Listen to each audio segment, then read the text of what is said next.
Stafford going to the end zone, reaching up and making the grab.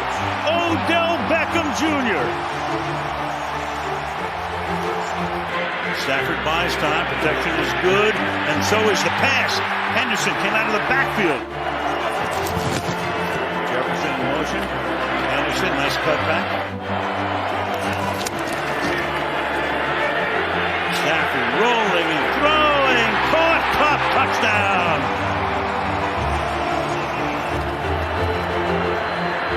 Stafford caught on the run, Cup, who else? Out of the slot to the right, looks that way, fires that way. Cup makes the grab at about the 18-yard line. Pass, Cup, got it, touchdown.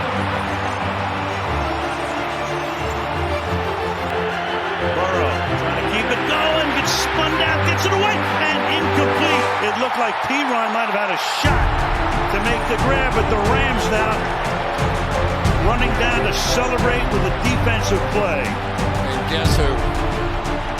Guess of course. Who? I mean, you don't even have to think about it. Do not even have to think about it. Pointing to the ring finger. Hey guys, welcome to another East Coast Rams podcast. I am your co-host, Ashton, with my awesome co-host here, Zach. Sorry, it changes sides every time we record. Everyone, we weren't planning on doing a pod. I feel like we're saying this every week, and then the Rams do something a little nuts. And the Rams trade Jalen Ramsey to the Dolphins. They haven't made any other big moves as of the 13th, so Monday. Zach, what's your initial reaction? So we trade Ramsey away for a third-round pick and a tight end. How are you doing? Because this has been controversial, to say the least. It definitely has been controversial. I think everyone kind of admits that as far as the Rams go, it probably wasn't the most business friendly deal. If you're a Rams fan, I feel like you probably felt like you were undercut, and for rightfully so. I think Jalen Ramsey is way worth a third round pick in a tight end that's pretty much unknown and unproven in the NFL. So it's definitely an interesting take. But the one thing that I can say is I think the Rams did do right by Ramsey. It seemed like Florida was, Miami was where he wanted to go.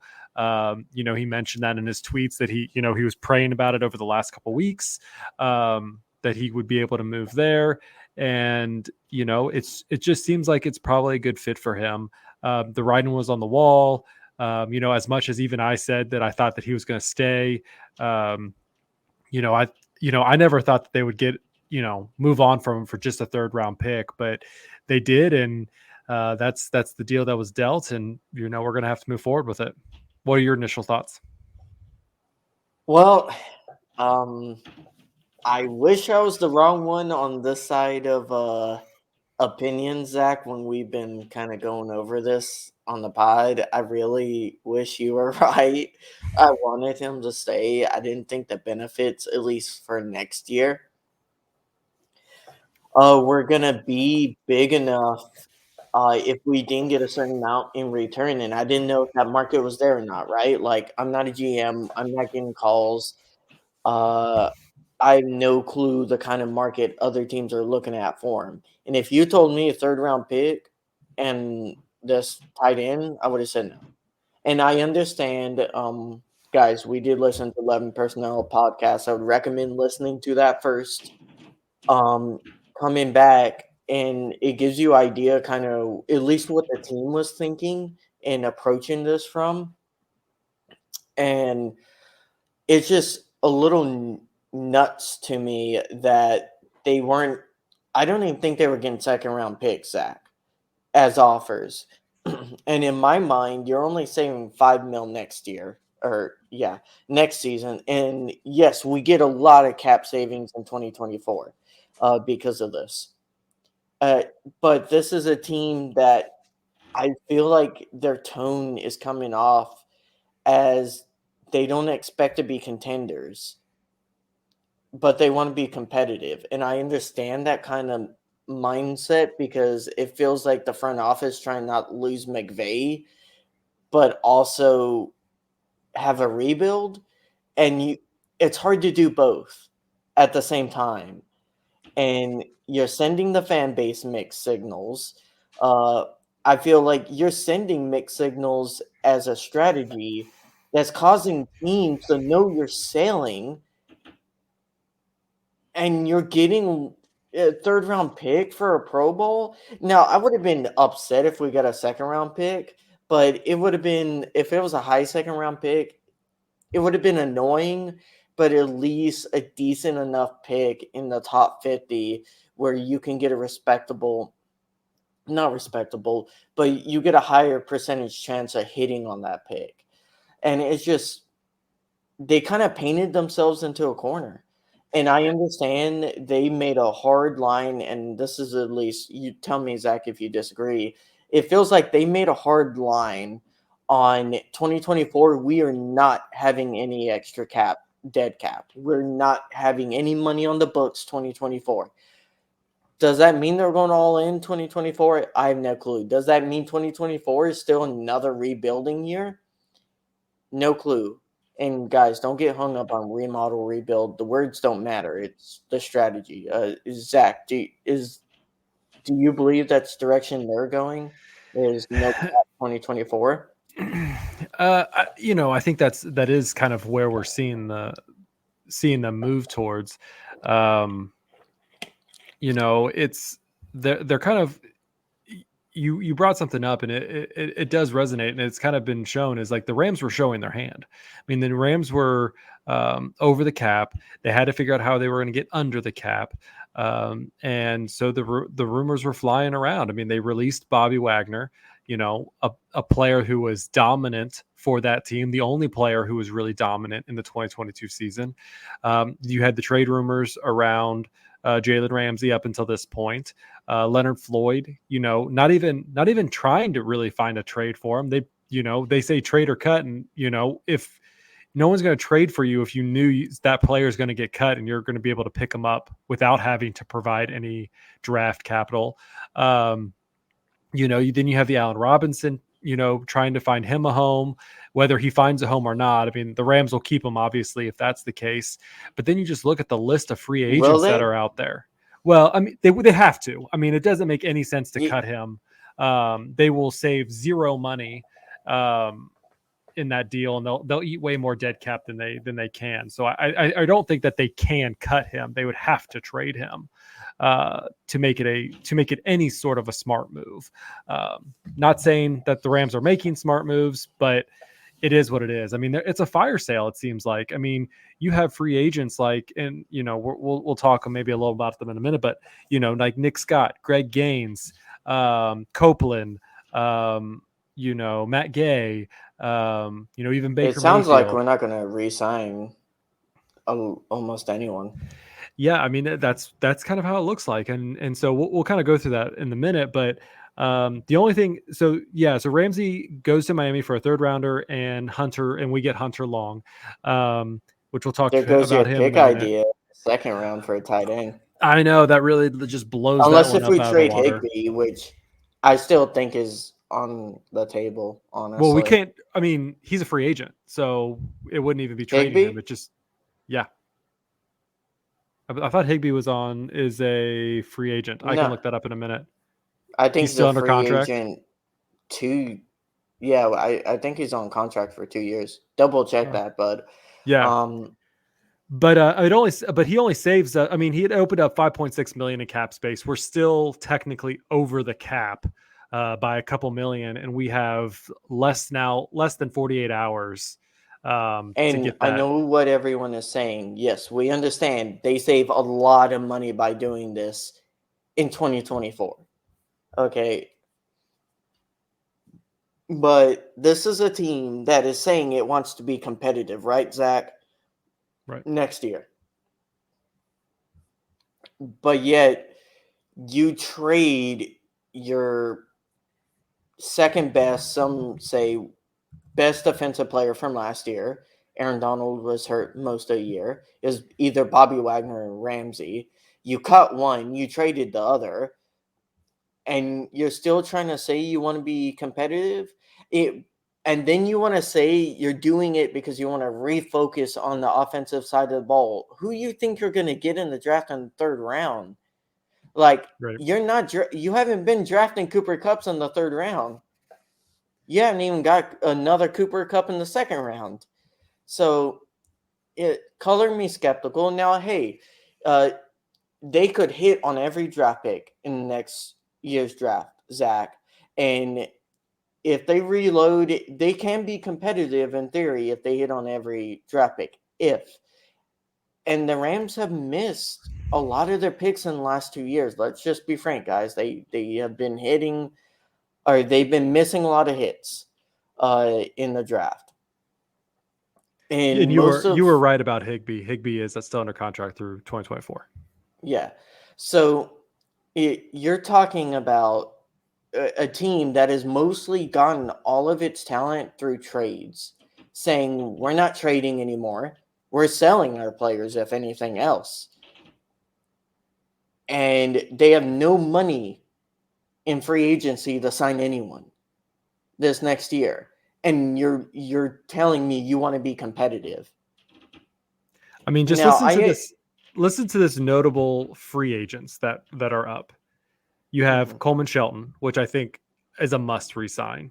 Troy Hill, David Long, Ashawn Robinson, Greg Gaines, Ode Ibushi, David Edwards, Matt Gay, Levervoid, he's gone. Dixon, Mayfield, Rapp, Nick Scott, Brandon Powell, and that is it. They still consider Odell, but I don't really know why. But since he wasn't on the Rams last year, but I think we maybe get Greg Gaines back. Greg Gaines and potentially. I think those would be the two smart moves. Would be Greg Gaines and Coleman Shelton. I mean, yeah, that's about it. I mean, but you're looking at we might be priced out at Greg Gaines. I think they said his free agent market's like 9 to 11 mil. Wait, we can't pay him 9 to 11 mil. Yeah, I think the only thing we're looking at is somewhere between 4 and 8, and 8 is like at the highest. If we can get him for 6 or 7, we might be able to do that, but that might have to be a signing bonus or something like that to get us to that mark. I mean, the calculated values, we're looking at Taylor Rapp for some reason is looking like a $10 million per year. Good luck to whatever team pays that contract. Ashawn Robinson is looking about 8. Greg Gaines is 7.8. Baker Mayfield, but he's looking like he's going to the Bucks for 6.5. Well, he'd probably weigh more than that, but Matt Gay will probably pick up. Well, I mean, it would be a big blow, if we lose Matt Gay. Riley Dixon, to me, we know my feelings about this, not so much, but I mean, he was, again, one of those players who are just always consistent in a game where, these games are being decided by field goals. And I don't really think we want to go through another, kicker's challenge, and just seems crazy. Hey, Zach, I mean, we got a lot of new shiny picks for us to use. Kicker maybe in the cards for one of them. I just don't think we have the money to sign Gay. Like, crazy enough, like how they're refusing to restructure contracts. Yeah, I mean, we don't even have to pay we don't have enough to pay the rookies that we even get in the draft right now. Because we haven't even got under the cap space. I mean, they say that you need about 10 million to cover your rookies from the draft, and we don't even have the money to do that yet. So there's still a lot of moves that are going to have to be made. They're going to have to restructure somebody's contract. So we'll see how that goes. But yeah, they're not even under the cap, and they got less than 48 hours to get that figured out. Yeah, Zach, do you think from a PR standpoint, they're taking a lot of flack for this, and I think they were expecting this. They were expecting trade them. They're expecting the flack. they maybe underestimated how angry the fan base would be. Now that doesn't matter in their eyes, but they want to turn this eventually positive. Do you think? I almost feel like they may want to try to trade up in the draft, and not just like from mid third round to high third round type deal. I'm talking about into the first round, probably not top 10. But I could see this team being aggressive, going after offensive playmakers. I feel like that could get the fan base excited. Do you think that could potentially be the area they're going after? Jordan I would Rodriguez have. even floated that they could trade Stafford. I don't think that's the case. I think, I don't see a team really going after Stafford that hard to trade a first round pick for him. I think I that, agree. even in Jordan's, podcast, I mean, she was saying like, what about the Jets? Cause they haven't made that final call with Aaron Rodgers. That seems like a done deal now. So, we're not really looking at that. I don't know what other teams really would want to pick him up, with the contract that he has and, want to take that risk. I mean, he did have a bad season last year with injury, and it was because of the offensive line. But, I don't know. And I don't, McVay came back into this. I think McVay knew that he was good. They were going to keep around Stafford and Cup and Donald. I think that was always the plan going into this. They don't really have many more pieces to throw at the table other than those three that could even get them to a first round pick. So I think they're just going to deal with what they have now, try to pull in as many, rookies as they possibly can. Hopefully some of them can actually, produce and become starters. And we'll see how it goes going into the 2023 season to ramp up for the 2024 season, which, 2024 through 2026 is kind of the all in, like you were saying, let's clear the debt. Let's clear the debt. Let's move on and let's try to get us back into the Super Bowl between 2024 to 2026. That just, it makes sense, and hopefully something sparks and maybe we can make a good run this year. But as everyone keeps kind of noting, and it's not untrue, you look at 2019, and this is kind of in the same spot that they were in. So it's probably This where we're would looking be at. 2020. Last year would have been 2019. Sure. So, I mean, a little different methodology the Rams took to rebuilding that 2019 team towards trading for Ramsey, trading away assets to get these big name players. And they're refusing to do that because they want to hold their value in the future, which is valid. I'm not attacking that. I'm just questioning trying to sell us that they want to be like still competing next year, but not making any moves to be competing. Because if this team doesn't change, don't touch it, all the free agents go, you're going to have a hell of a draft to have a competitive team For sure. offensively. And the Rams just don't have the money right now. So day one of the free agency frenzy is always going to be the big names. It's going to be the big contracts. Other than right now, the wide receivers are the only area that hasn't really been touched. And that's just because there's so few great free agent wide receivers. So really everything other than the wide receivers is kind of taking place right now. And the Rams are just seeing where people lie and what's kind of left over and what can they get, not on the budget, but kind of on the budget. They're trying to see what they can get with the money they do have. And hopefully between, that the culture being under Sean McVay and Raheem Morris, maybe they can get that kind of as part of the deal, to kind of keep convincing people that the culture that they're building is a winning culture. And that, they put this one season bad behind, and let's move forward and let's try to get back to the promised land. Yeah, I anticipate they're going to sign some low budget free agents It'll be interesting to see the direction they go. It seems like they're going to go mostly in-house for the O-line, which that starting O-line setup from last year, I really thought would have been an average, solid NFL O-line. Yeah. If they stay healthy. Big if. Right. I mean, we had the problem where we hit the Bills first, and the Bills were an explosive team. And, what do you say about the Bills? I mean, they were still a good contender, and Hungry. they were hungry for it. And so the Rams were still kind of hung over from that aspect. They thought what they had could work, didn't work. And then they just went downhill from there with the injuries. So it is what it is. I mean, the injuries really plagued the Rams. And, it just came out that they were the most injured team in the NFL this past, with the reports from this past week. So it's none undeniable that, that's what caused their failure, not necessarily the personnel that they had. So yes, you can chalk it up to the Rams had the worst Super Bowl hangover in NFL history, but I don't think any of those teams post the Super Bowl were as injured as the Rams were this past season. And there's nothing you can do about it. Injuries, we still have to be honest with the problems on the team.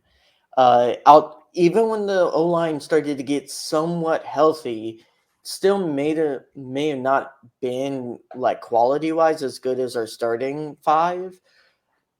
They were good enough to see that we had problems at wide receiver. We were going to have problems all year.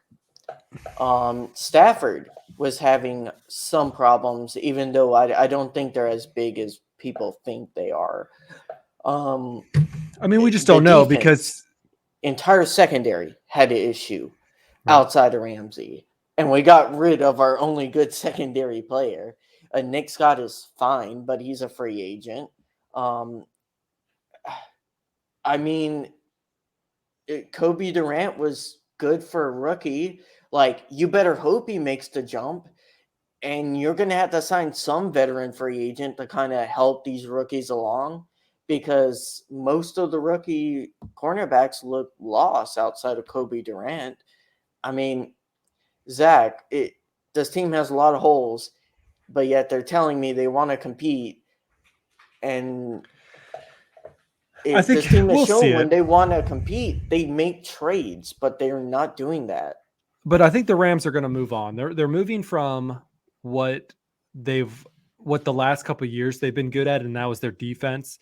And they're going to make this the offensive show. This is Sean McVay in the Rams. This isn't Raheem Morris in the Rams. Yes, Raheem Morris is great. He did well for the Rams and their defense, and he continues. And I think he's going to continue to make sure that the defense plays at its best level that it possibly can. But when you look at the Rams and you look at what Sean McVay has done since he's been in here, and this was supposed to be an offensive-led team. This Sean McVay is an offensive, quote unquote genius. That's the way he thinks. That's the way he knows how to win.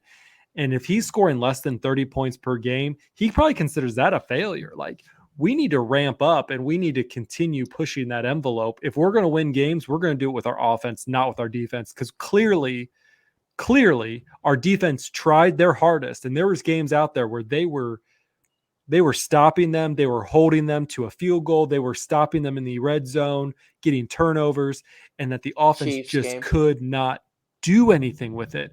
Yeah. And so they want to get back to, like, if we can make our defense the bend, not break, all defense that we know it can be, then we need to really focus on the offense. The rookies did fine. Yes, the fans hate the bend, don't break, because it just is like they're just marching down the field and marching down the field and marching down the field. But we want to go back to the days where back when the Rams were against the Chiefs on Monday Night Football and they were scoring 50 points each a game. Like, that's the game McVay loves to see. He doesn't like to see these low, 17 to 20 games. Like, that's just not in him. So, Zach, what you're telling me is the key big piece our offense has been missing was one Hunter Long from the Miami Dolphins. Yeah. Go ahead and tell us about our new secret weapon that Miami so foolishly sent over. Yeah, we were trying not to make this a super long pod this time. But Hunter Long. So who is Hunter Long? Well, he was a third-round pick in the 2021. He was the the third tight end drafted in 2021. So the third one didn't even get picked up until the third round, which is kind of, I was saying like, there could have been a good tight end in this draft if the Rams would have waited into the second or third round. Yeah. And this was the year that Kyle Pitts was drafted fourth amongst them. But so he has only had one career catch in the NFL and played 183 offensive snaps in the 2 years that he has been an NFL player. So there's not a whole lot that we can take from his NFL debut. But if you go back and you look at his Boston College, which I did before the pod, I kind of watched some of his Boston College film tape. So he caught 57 passes in the last season at Boston College in 2020.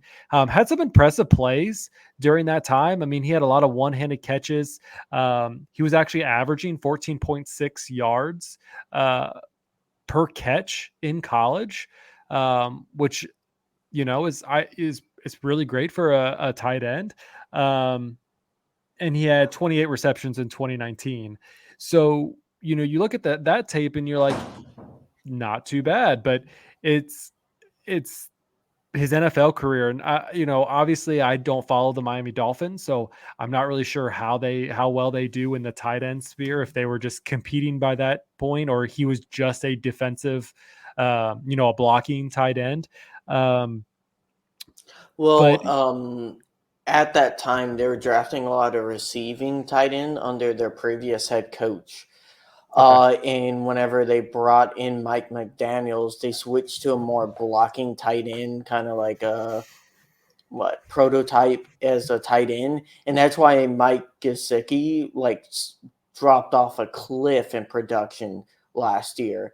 And that could be another reason why, at least last year, Miami didn't even look his way, because they were switching schemes entirely and he didn't fit their mold.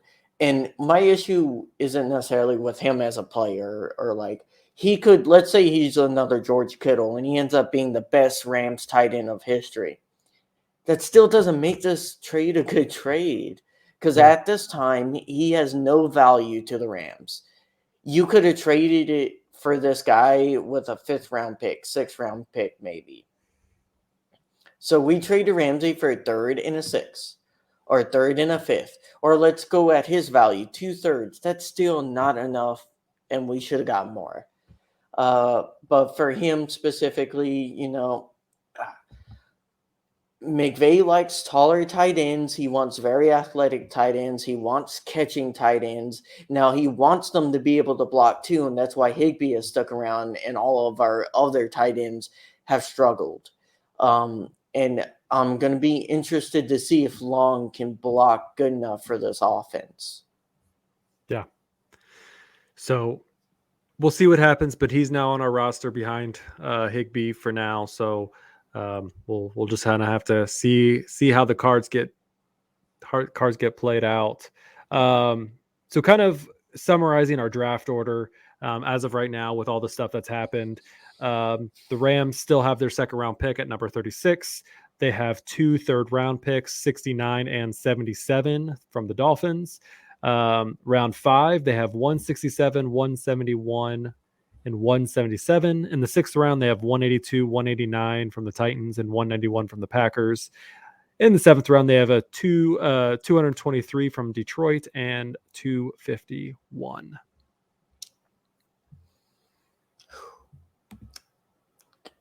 So we're gonna have to hit on a lot of these. 11 picks right now.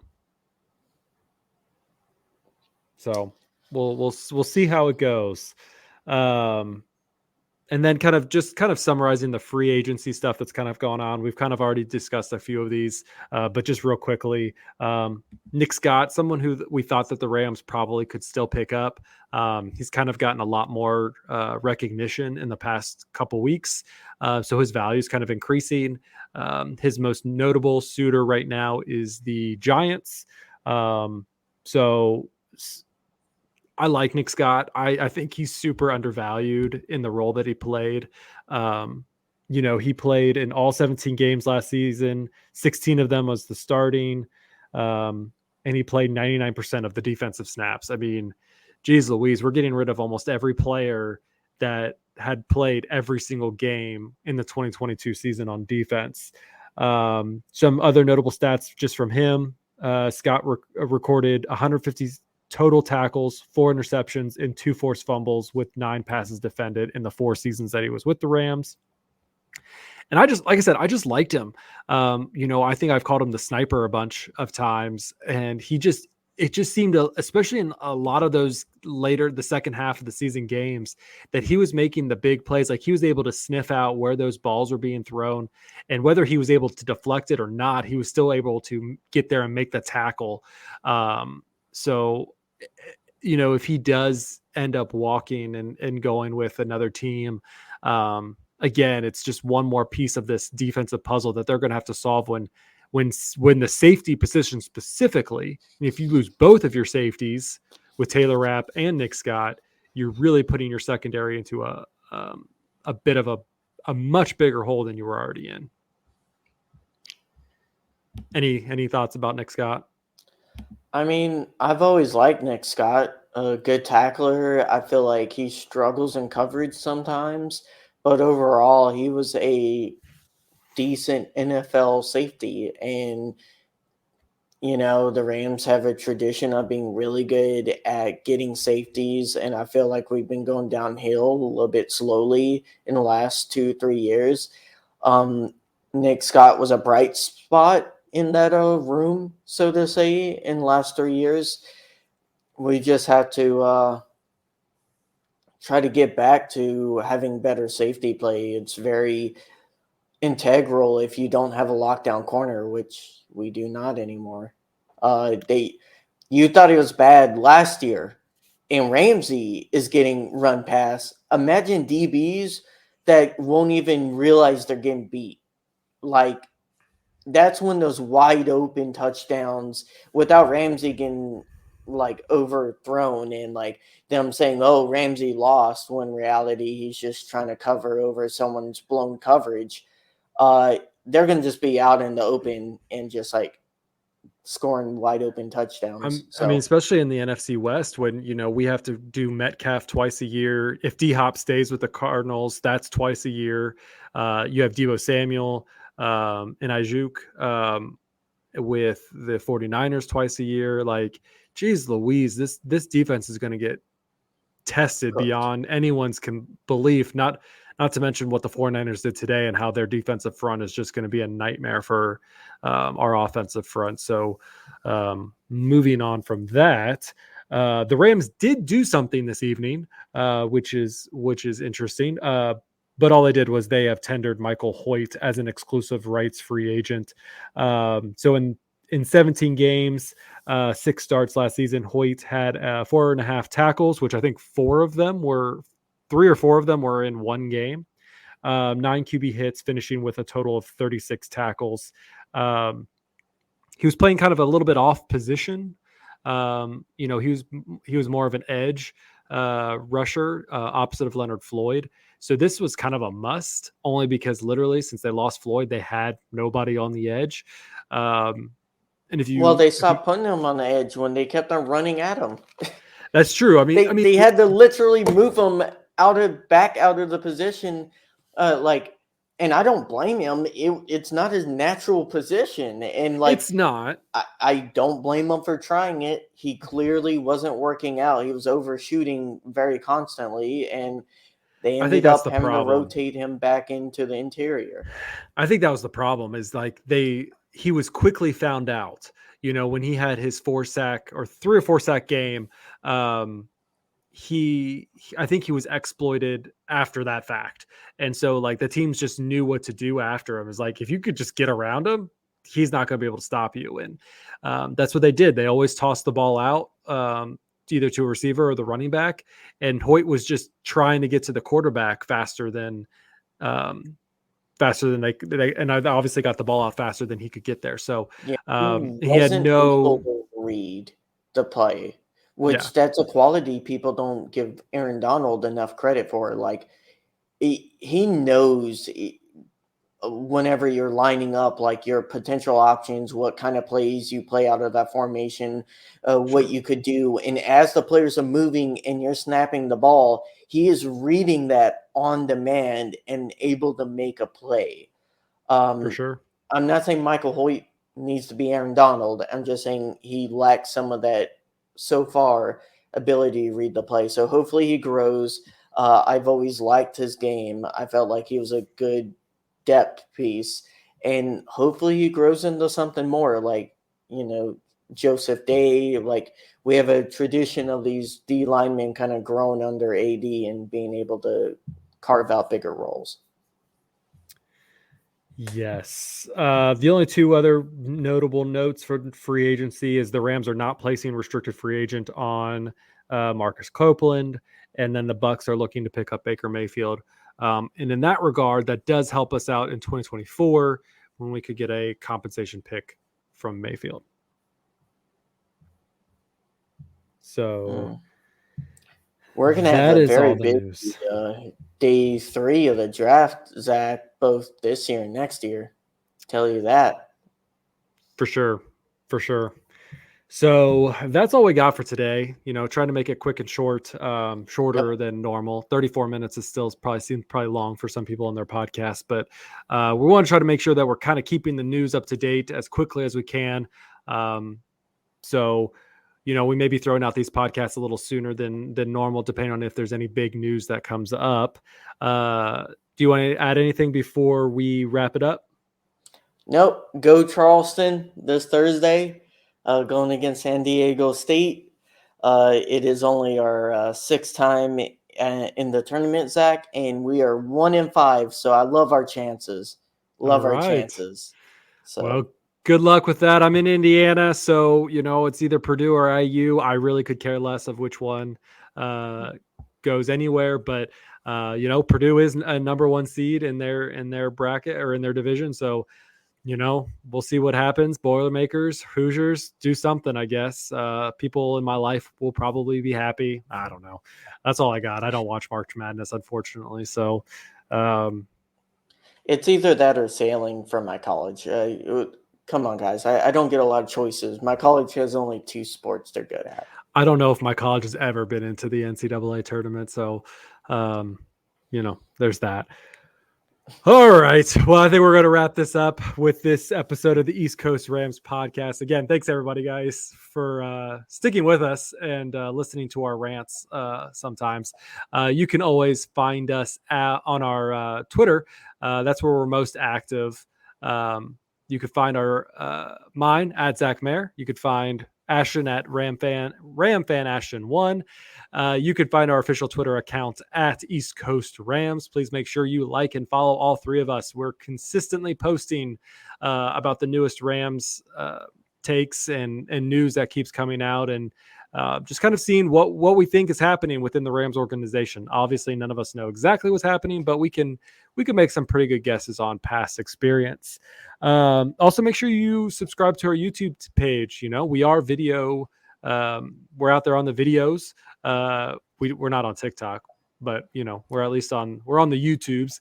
And you can find us at youtube.com/@EastCoastRams as well. So that will do it for this week's episode. We will see you all next week. Horns up, guys.